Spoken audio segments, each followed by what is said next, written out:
காலையில வீட்டு வேலைலாம் முடிச்சுட்டு, அப்புறம் அதையும் ஸ்கூலுக்கு அனுப்பிச்சுட்டு, சாப்பிட்டுட்டு ஒரு 10:00 மேல என்னோட ரொட்டீன் பார்த்திங்கன்னா, தோட்டத்தில தான் இருக்கும். அங்கே ஏதாவது சின்ன சின்ன வேலை இருந்தா செஞ்சுட்ருப்பேன். இன்னைக்கு பார்த்திங்கன்னா, கொஞ்சம் ஹேண்ட் வாஷ் பண்ணுற ட்ரெஸ் நெறையா இருந்தது. சரி அப்படியே தண்ணி எடுத்து விட்டா அலசறக்கும் ஈஸியாக இருக்கும்னு சொல்லிட்டு, தண்ணி எடுத்து விட்டுட்டு, அப்படியே துவச்சு காய போட்டுட்டு, அப்புறம் அங்கே கொஞ்சம் நான் வெஜிடபிள்ஸ் செடிலாம் வச்சுருக்கேன். அப்புறம் அதுக்கெலாம் தண்ணி திருப்பி விட்டுட்டுருந்தேன். அப்புறம் நெல்லிக்காய் மரத்தில நெறைய நெல்லிக்காய் பிடிச்சிருந்தது. சரி எப்படியாவது ஒரு நாள் அத பிடுங்கி ஊறுகாய் போடலாம் அப்படின்னு யோசிச்சிருக்கேன். ஊறுகாய் போட்டா கண்டிப்பா உங்க கூட நான் வீடியோ ஷேர் பண்றேன்.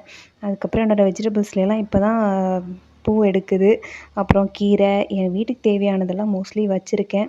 அதுக்கப்புறம் தண்ணி பாய்ச்சி அத ஆஃப் பண்ணிட்டு, அப்புறம் அந்த சைடு பார்த்தா எங்க வீட்ல இலவம் பஞ்சு மரம் வச்சிருக்கோம். அதில பார்த்திங்கன்னா, பயங்கர அந்த இலையெல்லாம் கீழ விழுந்து ஒரே குப்பையா இருந்தது. க்ளீன் பண்ண பண்ண வந்துட்டே இருந்தது. சரி இன்னைக்கு ஒரு வழியா அத க்ளீன் பண்ணிருவோம் அப்படின்னு சொல்லிட்டு, அத தான் க்ளீன் பண்ண ஸ்டார்ட் பண்ணேன். ஸ்டார்ட் பண்ணும்போது ஈஸியா தான் இருந்தது. ஆனா அத முடிக்கிறதுக்குள்ள ஒரு வழி ஆயிடுச்சு.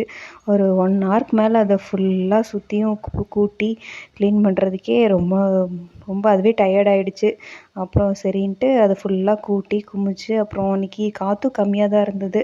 சரி அப்படியே கையோட அத தீ வச்சு விட்டுருவோம். இல்லைன்னா மறுபடியும் காத்தடிக்கும்னு சொல்லிட்டு, ஒரு வழியா ஃபுல்லா க்ளீன் பண்ணி, அதுக்கு தீ வச்சும் விட்டாச்சு. இன்னைக்கு என்னோட தோட்டத்து வேலை அவ்வளோதான். உங்களுக்கு இந்த வீடியோ பிடிச்சிருந்தா லைக் பண்ணி சப்ஸ்கிரைப் பண்ணிக்கோங்க. நாளைக்கு இன்னொரு வீடியோல பார்க்கலாம். அதுவரைக்கும் பாய்.